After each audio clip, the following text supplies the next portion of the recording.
पिछले कुछ महीनों में हमने साफ साफ देखा है कि कैसे हमारे देश के सरकार के खिलाफ षड्यंत्र रचा जा रहा है। कैसे हिंदू खतरे में आ रहे हैं दिन ब दिन के सीगी डी अब इस दिन। अब हमारे सरकार के सामने एक नया चुनौती आ चुका है, एक नया खतरा आ चुका है। नहीं, मैं ट्रेन में वर्चुअल लिंचिंग की बात नहीं कर रहा हूं। आईआईटी, बीएचयू, इन फेमस रेप केस में जो आरोपी हैं उनको बेल मिल गया है, मैं उसकी बात नहीं कर रहा हूं। और नहीं,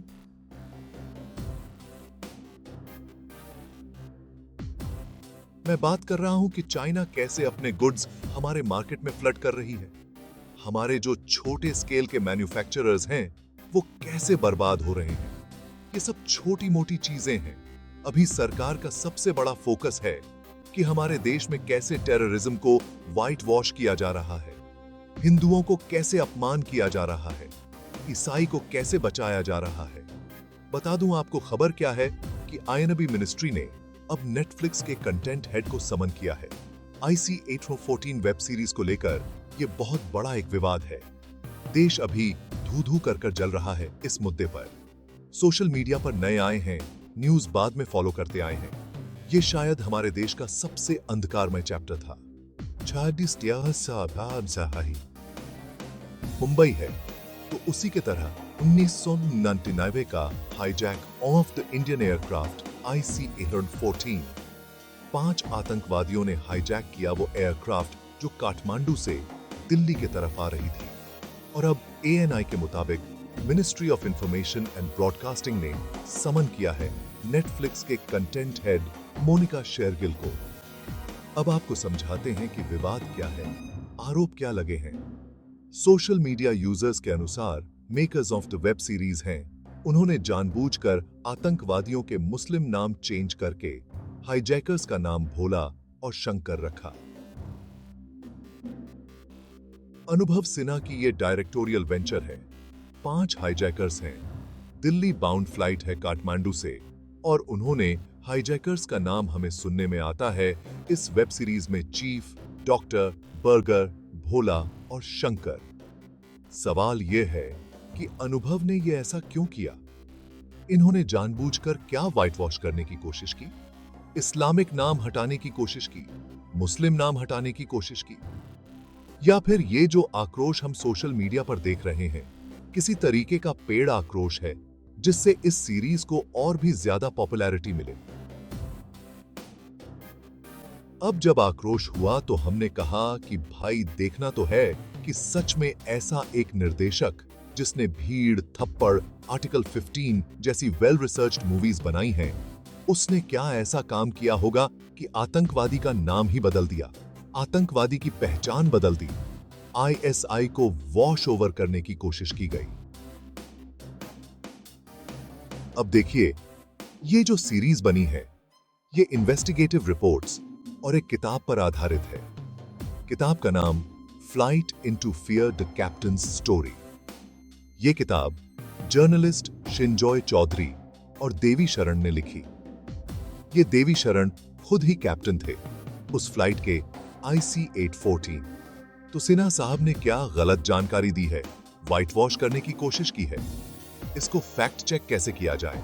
कभी कभी फैक्ट चेक मुश्किल होता है, लेकिन यहां फैक्ट चेक हमारे लिए थोड़ा सा आसान हो जाता है क्योंकि उस समय का एमईए रिपोर्ट हमारे पास अभी भी मौजूद है जो इंटरनेट पर अभी भी लाइव है।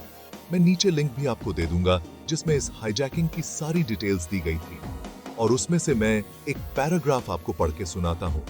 लेकिन दिलचस्प बात यह है कि इन्होंने अपने असली नाम पूरे हाईजैक प्रोसेस में, नेगोशिएशन प्रोसेस तक में इस्तेमाल नहीं किया था।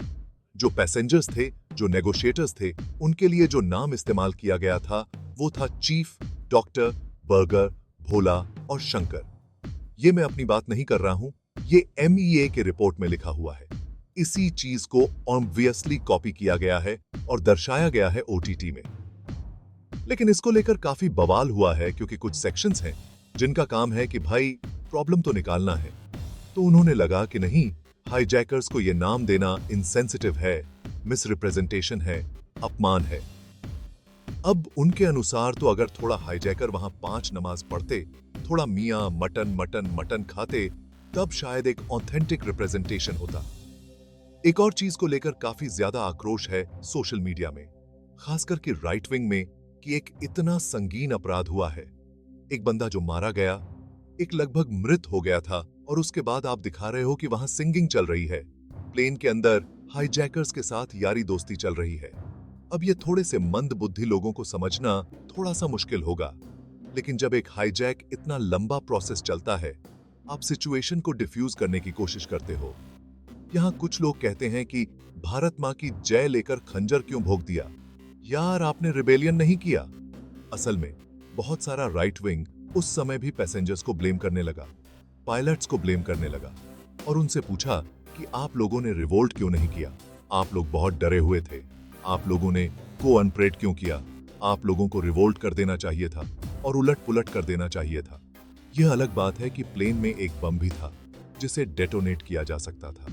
एक टेरर सिचुएशन में जब तक ना आप पूरा आकलन कर सको कि सिचुएशन क्या है, आप ऐसा काम कर भी नहीं सकते हो।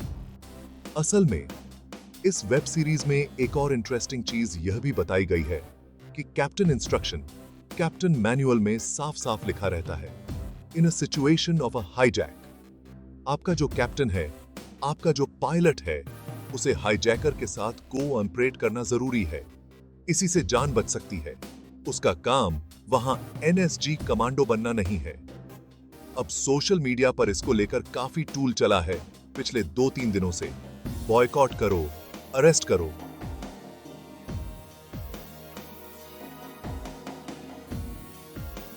जबकि कास्टिंग डायरेक्टर मुकेश छाबड़ा ने भी क्लैरिफाई कर दिया कि भैया, ये सिर्फ कोड नेम्स था।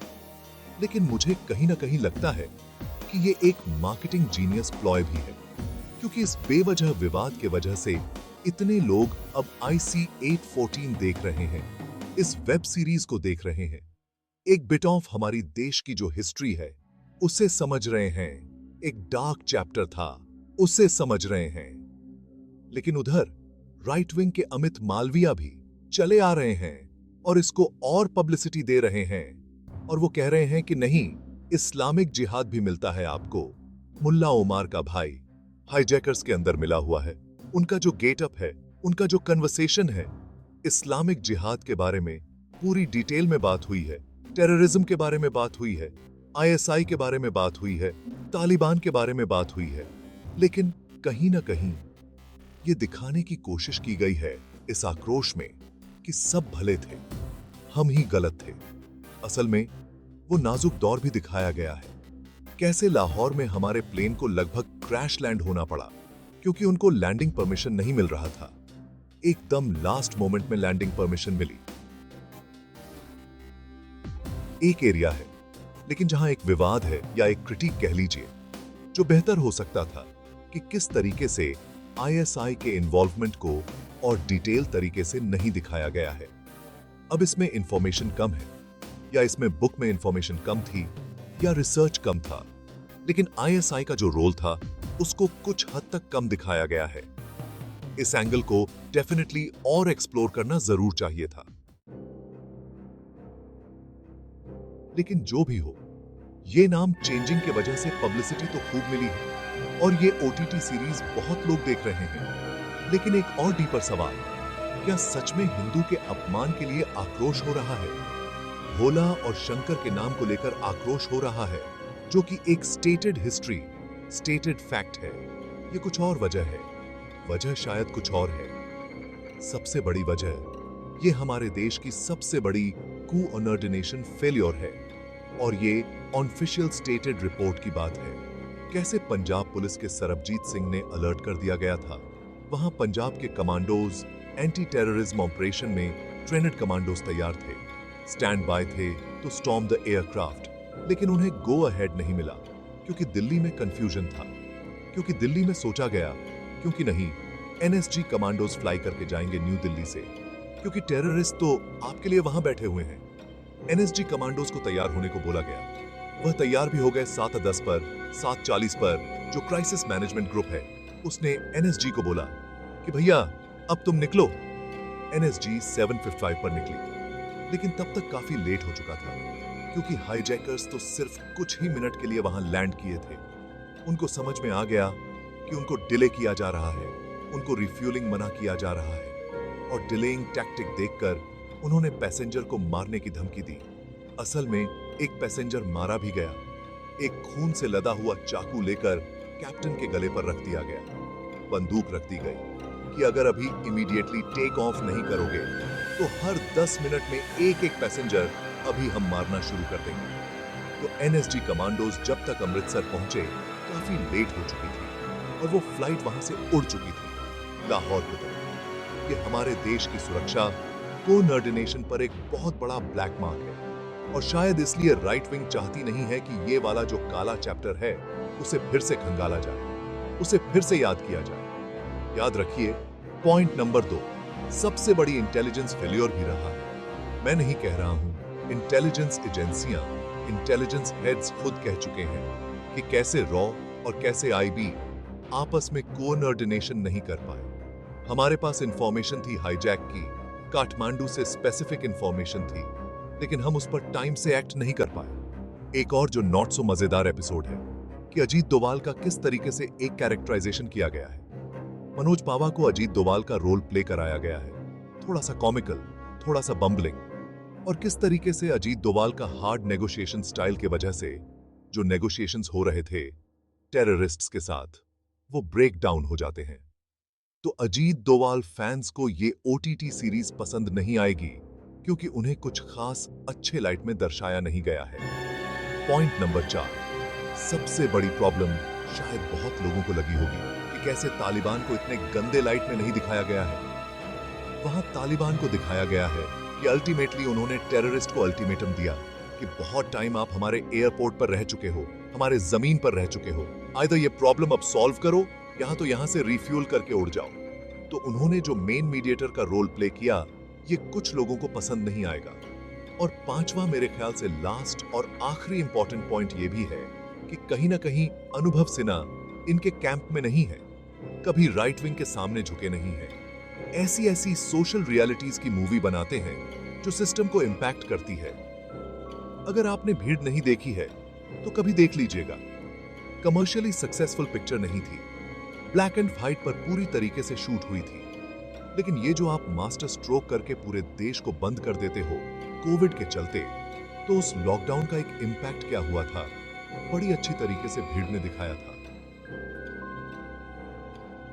ऑफ कोर्स हमारे देश की सोशल रियलिटी आर्टिकल 15 में कैसे दिखाई गई है वो भी हमें मालूम है। तो नेट नेट भाई, देश का अपमान हुआ है या बोला गया है, नहीं भैया, भोला नाम था, टेररिस्ट ने इस्तेमाल किया गया था। गलती कहां हुई है?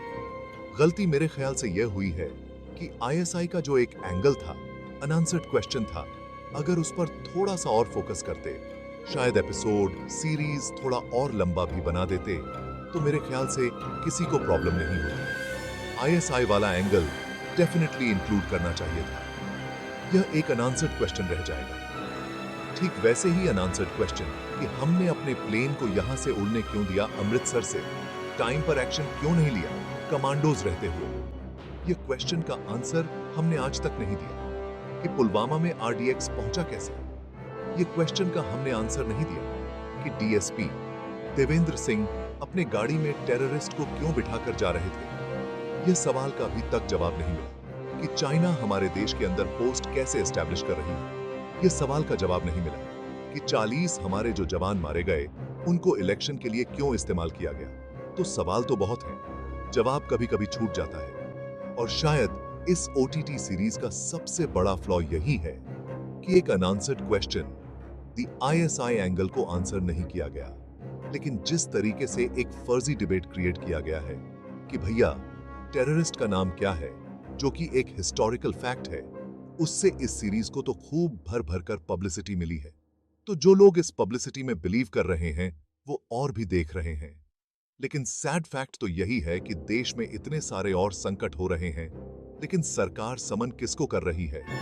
नेटफ्लिक्स को समन किया जाएगा और उनसे सवाल पूछा जाएगा, क्योंकि सरकार के जो चाटने वाले सोशल मीडिया वॉरियर्स हैं, उन्होंने सोचा कि चलिए इसको अब पकड़ते हैं। तो अगर सोशल मीडिया वॉरियर्स और आईटी सेल ट्रोल सरकार चलाएगी तो हमारा देश कहां जाएगा, हमारे देश की बजट कहां जाएगी, हमारे देश की क्रिएटिविटी कहां जाएगी, वो आप समझ सकते हैं। चलिए आज के लिए इतना ही, मिलेंगे अब अगली वीडियो में। तब तक के लिए अगर आपको मेरी यह वीडियो पसंद आई है तो इसको लाइक जरूर करें और हमारे चैनल देसी टॉक्सिक को भी सब्सक्राइब करके बेल आइकॉन दबाना ना भूलें ताकि आप ऐसी इंटरेस्टिंग वीडियो मिस ना करें।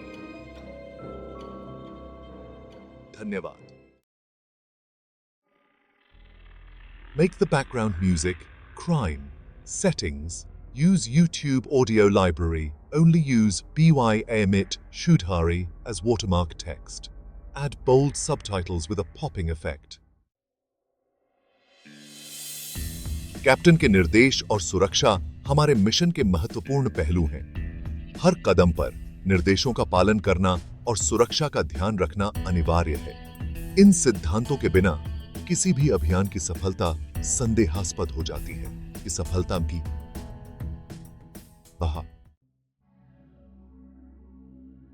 सुरक्षा और समन्वय की विफलता अक्सर गंभीर परिणाम ला सकती है। जब सुरक्षा उपायों में कमी होती है तो जोखिम बढ़ जाते हैं। समन्वय की कमी से संसाधनों का दुरुपयोग और समय की बर्बादी होती है। यह सुनिश्चित करना आवश्यक है कि सभी टीमें एक साथ काम करें और सुरक्षा प्रोटोकॉल का पालन करें। अजीत डोभाल का चित्रण एक मजबूत और सक्षम नेतृत्व के प्रतीक के रूप में किया जाता है। उनकी रणनीतिक सोच और दृढ़ संकल्प ने उन्हें एक प्रभावशाली नेता बनाया है। उनके नेतृत्व में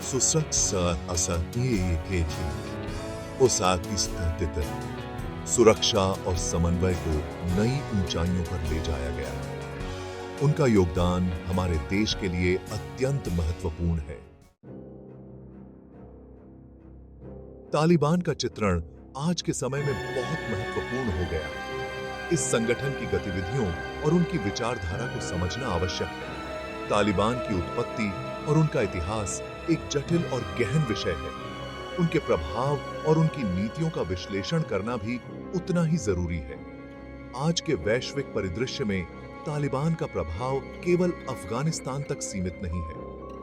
यह संगठन अंतर्राष्ट्रीय स्तर पर भी अपनी उपस्थिति दर्ज करा चुका है। तालिबान की विचारधारा और उनके लक्ष्यों को समझने के लिए हमें उनके अतीत और वर्तमान दोनों पर ध्यान देना होगा। इसके साथ ही हमें यह भी देखना होगा कि तालिबान की नीतियों का प्रभाव आम जनता पर कैसा पड़ता है। यह संगठन किस प्रकार से लोगों के जीवन को प्रभावित करता है, इस पर भी विचार करना आवश्यक है। अनुभव सिन्हा ने भारतीय सिनेमा में एक महत्वपूर्ण स्थान हासिल किया है। उनकी फिल्में न केवल मनोरंजन करती हैं, बल्कि सामाजिक मुद्दों पर भी गहरी दृष्टि डालती हैं। आर्टिकल 15 और थप्पड़ जैसी फिल्मों ने समाज में एक नई सोच को जन्म दिया है। आईएसआई के बारे में कई सवाल उठते हैं, जिनका जवाब आज भी अनुत्तरित है।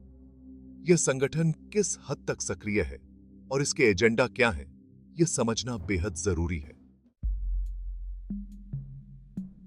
सरकार और सोशल मीडिया वॉरियर्स के बीच का संघर्ष एक नया मोड़ ले चुका है। सोशल मीडिया पर फैलती अफवाहें और गलत जानकारी सरकार के लिए एक बड़ी चुनौती बन गई है। अंत में यह स्पष्ट है कि हमारे समाज में कई महत्वपूर्ण मुद्दे हैं जिन पर ध्यान देने की जरूरत है, चाहे वह सिनेमा हो, सुरक्षा एजेंसियां हों या फिर सोशल मीडिया का प्रभाव। हर पहलू का अपना महत्व है।